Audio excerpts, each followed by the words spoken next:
about can you tell me about how the idea of the game kind of came about? We did a lot of experiments, kind of trying to find what we thought was a VR expression of the soul of The Walking Dead, because we started and we knew it was VR and it was Walking Dead, but we were really free to do whatever we wanted. So we wanted to, we saw VR in the potential there. There was a lot of the survival horror kind of experience, because that's great for VR and that's also a great fit for Walking Dead. So there's a big part of that came into it. So you'll notice that when you're creeping around the house and it's dark and there's walkers and you have the flashlight and it's running low on batteries and all that. But then also, the walkers are really just the weather in The Walking Dead, and the real choices, the real thing that makes The Walking Dead is really the human experience. So we thought that also was an important part that we had to represent in the game. So as you saw in your playthrough, you've got the guy who's begging for his life at the end of the gun, and there's this difficult moral choice about, do you let him live or don't you, because he did this horrible thing. And we wanted to make sure that we brought all that to bear in the game too. And then another thing we were thinking, just as a team that we've worked in VR before, but we're all really hardcore gamers too. We wanted to make a real hardcore VR game that had an open world and a big narrative with a branching story and a lot of player progression where you can get upgrades and craft weapons and scavenging, and all the different things that you can do, free exploration. So it really started to come together as this large-scale, open-world, action-adventure kind of RPG of a game that we thought was really capturing the soul of The Walking Dead.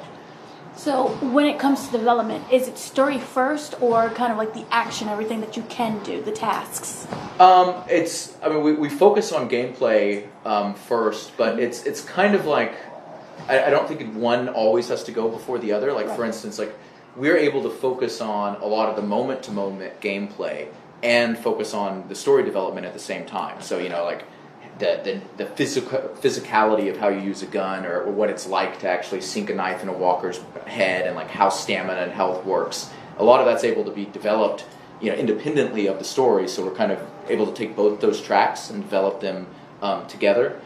So we were doing all of that very early and at the same stages. So we knew we were in New Orleans. We knew we had this, these different factions at play. Those things were kind of parallel tracks, really. And then when we get to mission design, the experience you just had, that really has the story kind of lead the way. So it's we know we've got this kind of our moment-to-moment gameplay systems, and we've got the idea that we need to go to this world and we need to have some mission take place. And then how we design that mission, we really start with a story that we want to tell, and then kind of build the gameplay around that. Okay. So during development, was there anything that kind of inspired, whether from the show or real world, that inspired the development of the game, the gameplay, the look, the design? Yeah, so we work with the comics, and we worked with Skybound, we worked closely with them, and we were really, a lot came from that, some of the things that they told us very early on, and I think the source material speaks to it clearly in its own right, is that Walking Dead is about choice, decision, and consequence. And so that became a huge theme on all our development choices, right? Everything, we wanted to allow all the freedom, you saw the guy was in the middle of giving you a quest, you just took the quest, and you can just go back and kill him, and then you can get in a fight with some of his comrades, and then you can go back and get other people to help you, and everything's free for you to do, but then there's always consequences to it. So those themes of The Walking Dead, we made sure we expressed them in gameplay, and we expressed them in the story, and it kind of intertwined how the gameplay choices and the story choices, consequences play out for you. Okay. Was there any type of, in the development, anything that was difficult, or you changed? Because it just didn't work? Yeah, there was quite a bit actually. An early development of it, we had some experiments that were more just focused on a more linear approach. Where we were delivering a story that was. It had some story branches, but it didn't have all the open kind of gameplay elements to it. Mm-hmm. And we thought it was, there was some cool things about that. We definitely saw some things we liked in it, but we felt like it wasn't open-ended enough the way you expect in VR. You know, you have that presence there, you have that immersion, and you really want to live it up while you're in there. So we just decided to be a game that says yes and let people do whatever they want.